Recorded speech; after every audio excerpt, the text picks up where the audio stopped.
Thank you, Nampu. We actually are receiving out here a number of dignitaries, high-profile personalities outside Madiba's house in Houghton. And a number of flowers have been put here, as well as cards with well wishes. But now we're joined by Mr. Anand Singh, the director, of course, of the movie The Long Walk to Freedom. And he tells us that he just flew in from London. But if you were to tell me first, how did you receive the news? Where were you? Well, we were in London for the royal premiere of Mandela Long Walk to Freedom on Thursday night.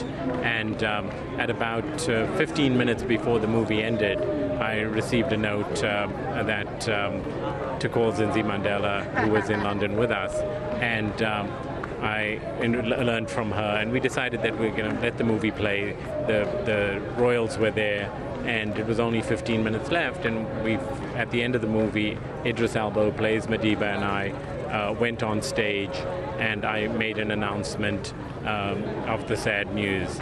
It was very emotional because at celebrate the film and almost began giving us a standing ovation, and I had to quieten them down and make the announcement, which was very hard, and lots of people actually broke down. We asked for a minute of silence, and people just stayed in their positions. They couldn't even move.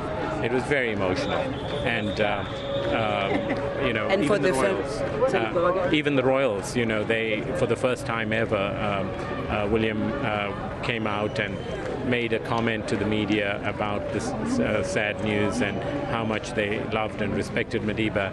And normally royal protocol is you have to go through a certain process, and so they were very moved. And you look, Kate, the Duchess of Cambridge, also, she was a wreck. I mean, you could see she'd been crying all through it, and so it was very sad. A measure of the man himself whose life we're celebrating, and of course, the mourning his passing. You were with his family, though, as well, Zinzi in particular. How did she take it? Both Zinzi and Zenani were there, and it was great that the two sisters were together.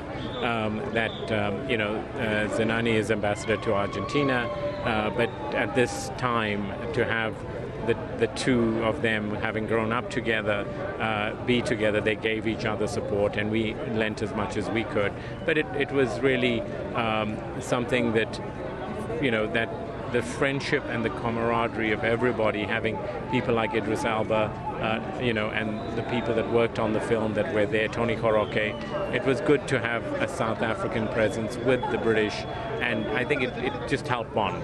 But you were telling me also that you've had to stop the showing of the movie The Long Walk to Freedom. Tell us more about that. Yeah, no, we didn't. In South Africa, yesterday, as a sign of respect to Madiba's passing, all the cinemas yesterday were dark. We decided not to screen the movie, and I think certainly I hope that audiences appreciate that it was a sign of what Madiba has given to us, and given his whole life to us, and I thought it would be an appropriate thing to do, that all cinemas not play the film yesterday. Mr. Singh, you're one of the very fortunate South Africans who've met Madiba maybe a number of times. What is the one thing, or even a couple of things, that you remember about this legend? Madiba is a very special person, and as we all know, and I first met him a few weeks after he came out of prison. I was writing to him while he was in prison to make a movie of his life. And over the years, I've spent time with him all over the world, places like the White House, when he visited the Queen. But what is remarkable is that he has this amazing ability to show people, whoever they are, kings or queens or a waiter, the same respect, the dignity, and make everybody feel special.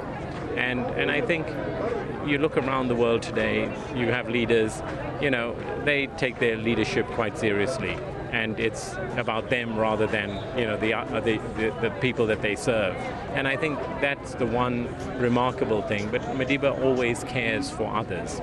You've seen his formation of the Children's Fund, the less fortunate children. You've seen his HIV/AIDS initiatives through 46664, and it's so amazing that he's only been out of prison for 23 years, and he's done all of this, during his term, and it's so important. And I think we as individuals should learn, and as he's always said, I am like everybody else. I have weaknesses and strengths, but he is so special. So we should learn from his inspiration. We know there's a line of other media who want to talk to you, so thank you very much for joining us. Mr. Anand Singh joining us outside Mr. Nelson Mandela's house. We take it now back to the studio.